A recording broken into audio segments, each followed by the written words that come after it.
सन 1800 ये वो दौर था जब देश में मराठा और मुगल सल्तनत बिखर रही थी और अंग्रेज भारत में अपनी जड़ों को मजबूत कर चुके थे। ये वो दौर था जब अफगानिस्तान से लेकर म्यांमार तक एशिया के सबसे बड़े हिस्से में सिर्फ भारत ही भारत हुआ करता था। ये वो दौर था जब भारत की आबादी सिर्फ 17 करोड़ थी, जिनमें से करीब 10% पुरुष और 1% महिलाएं ही पढ़ी लिखी हुआ करती थी।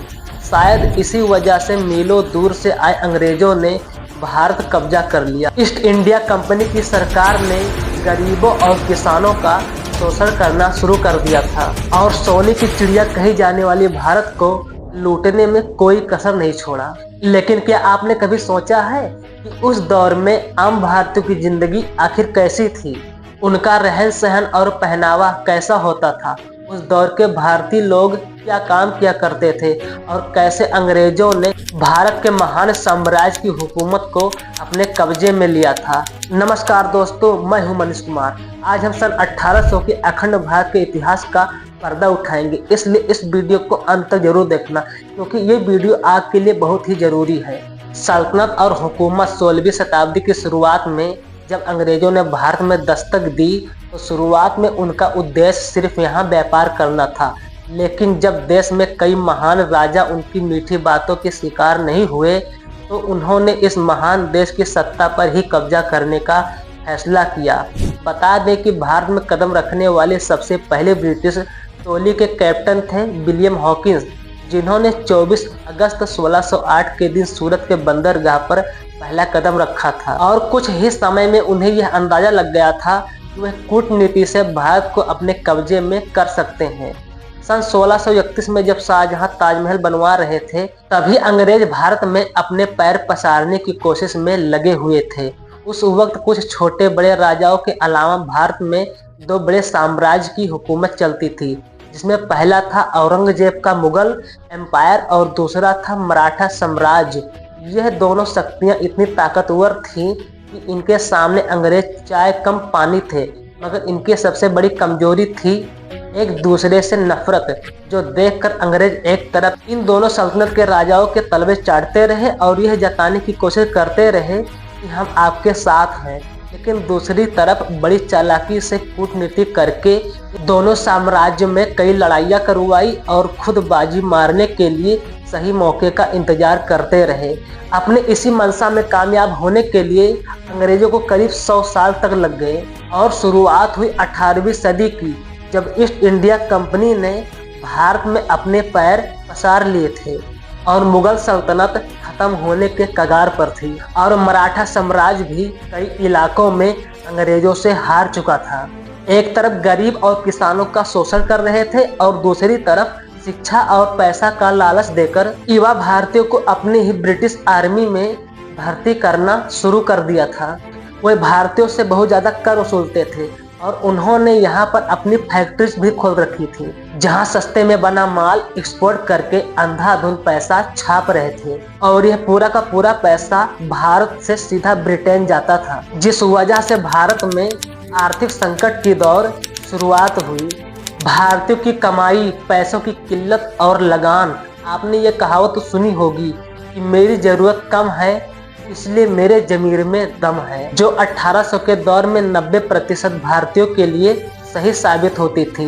हालांकि हमारे भारतीय समाज में मौका परस्त लोगों का वजूद हमेशा से बना रहा है।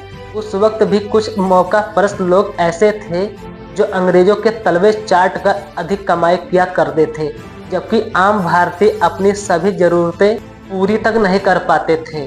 लेकिन एक तरफ जमींदार किसानों को कर्जा देकर ज्यादा ब्याज लेकर उन्हें लूटा किया करते थे, वहीं दूसरी तरफ किसान बाढ़, सूखे जैसी समस्याओं का सामना करते थे और अंग्रेजों द्वारा लगाया गया जानलेवा लगान तो किसानों की कमर ही तोड़ देता था। वहीं जो लोग खेती नहीं करते थे उनमें से कुछ छोटा मोटा व्यापार करते थे, जिन्हें अंग्रेज टैक्स और हफ्ता वसूली करके लूटने से बाज नहीं आते थे, जबकि कुछ लोग मजबूरी में चंद पैसों के लिए अंग्रेजों की फैक्ट्रीज में 16-16 घंटे काम किया करते थे। गांव का व्यापार उस दौर के भारत की एक चीज बहुत अच्छी थी, वो यह बार्टर सिस्टम। यानी सामान के बदले सामान देना। इसका इस्तेमाल भारत में ज़्यादातर गांव में किया जाता था। गांव में अगर कोई एक आदमी चावल उगाता था, वह दूसरे आदमी से चावल के बदले गेहूं लेता था। जो आदमी सब्जी उगाता था, उस सब्जियों के बदले चावल और गेहूं ले लेता। जैसे कि 1 किलो धान के सामने 4 किलो शक्कर, पूरे महीने के अनाज के सामने पूरे महीने की सब्जियां और 5 किलो गेहूं के बदले 5 किलो दाल। इससे फायदा यह होता था कि खाने पीने की हर चीज़ गांव में मिल जाती थी और इसके लिए पैसे चुकाने की जरूरत भी नहीं थी। इसलिए गांव में पैसे का चलन बहुत कम था। इसके साथ आज भी अगर आप भारत के कुछ गांव में जाएंगे तो वहां पर अदला बदली की प्रथा मिलेगी, जो बहुत अच्छी है। दोस्तों, आज के मॉडर्न भारत में जहां हर तरफ वेस्टर्न कल्चर यानी कि पश्चिमी सभ्यता का असर दिखाई देता है, लोग jeans, shirt, T shirt, top और सूट पहने नजर आते हैं, लेकिन एक समय था जब भारतीयों का अपना अलग ही देसी पहनावा हुआ करता था। पुरुष सादी धोती और गमछा पहनते थे और औरतें साड़ी पहनती थी और छोटे बच्चे ज्यादातर निक्कर में खेलते कूदते नजर आते थे। कुछ लोग धोती और कुर्ता पहनते थे, जबकि कुछ बड़े जमींदार ही अंग्रेजी पहनावा यानी जीन्स और शर्ट पहनते थे। भारत की यही सादगी और विविधता उन्हें अंग्रेजों से खास बनाती थी। यहाँ तक कि आज भी राजस्थान और उत्तर प्रदेश में रहने वाले कुछ बड़े बुजुर्ग उस वक्त का सादा पहनावा पहनते हुए देखे जा सकते हैं। लेकिन हम में से ज्यादातर युवाओं को आज लुंगी पहनना नहीं आता, जो थोड़ा निराशाजनक जरूर है।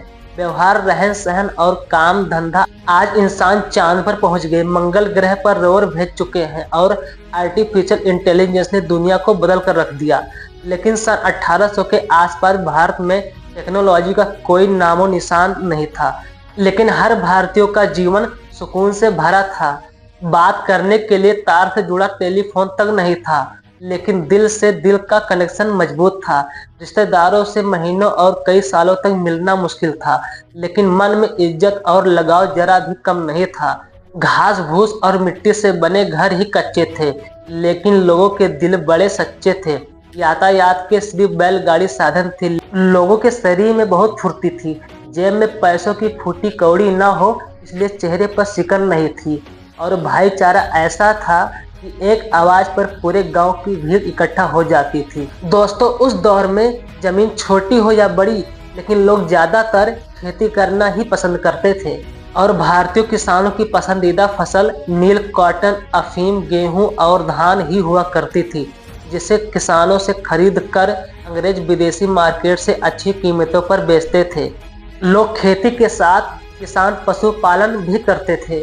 जो लोग खेती नहीं करते थे, वो लोग अंग्रेजों की फैक्ट्रियों में काम किया करते थे और शाम होते ही लोग अपने घर में आकर शाम को भजन और कीर्तन भी किया करते थे और लोग अपने घरों में दिए भी जलाया करते थे, क्योंकि उस दौर में भारत में लाइट कोई व्यवस्था नहीं थी और लोग रात में जल्दी सो जाते और सुबह जल्दी उठकर काम पर चले जाते। 18वीं सदी के लोग बुजुर्गों का बहुत सम्मान करते थे और घर से लेकर गांव में वही होता था जो बड़े बुजुर्ग कहते थे।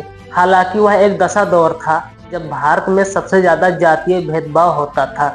अलग अलग धर्म में थोड़ा बहुत टकराव होना आम था, लेकिन एक ही धर्म में भी जाति व्यवस्था को माना जाता था।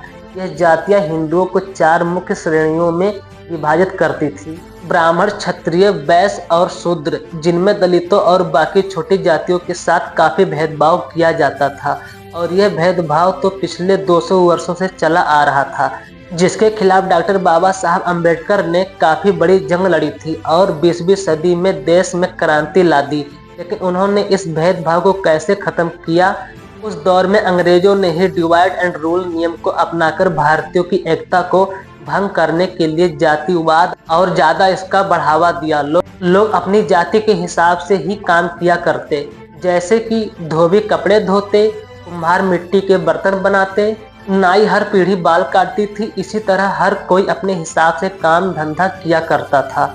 आबादी और इलाका, आज भारत की जनसंख्या विश्व में सबसे ज्यादा यानी 145 करोड़ के पार हो चुकी है, लेकिन उस वक्त के अखंड भारत की जनसंख्या सिर्फ 70 करोड़ थी। वो भी सिर्फ कश्मीर से कन्याकुमारी तक फैले भारत में नहीं, बल्कि अखंड भारत में 17 करोड़ लोग ही रहते थे, जो हिंदुस्तान के साथ पाकिस्तान, बांग्लादेश, बर्मा और अफगानिस्तान से मिलकर बना हुआ था।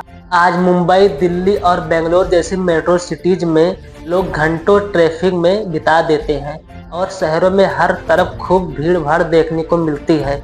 वहीं उस वक्त ऐसा कुछ नहीं था। लोग मार्केट के अलावा किसी भी इलाके में भीड़ भाड़ नहीं होती थी। देश के बड़े हिस्सों में घने जंगल भी फैले हुए करते थे। बड़े बड़े जंगलों के बीच छोटे छोटे गांव भी बसे हुए करते थे और शहरी इलाके बहुत ही कम हुआ करती थी। और इस वजह से भारत अनगिनत जंगली जानवरों का घर हुआ करता था और इंसानों को हर समय इन जंगली जानवरों का डर सताता रहता था। लोग सोने से पहले अपने घर के आगे आग जलाते थे ताकि अंधेरे से कोई भी जंगली जानवर उनके ऊपर आकर हमला न करे। पूरे भारत में प्रदूषण का नामो निशान तक नहीं था।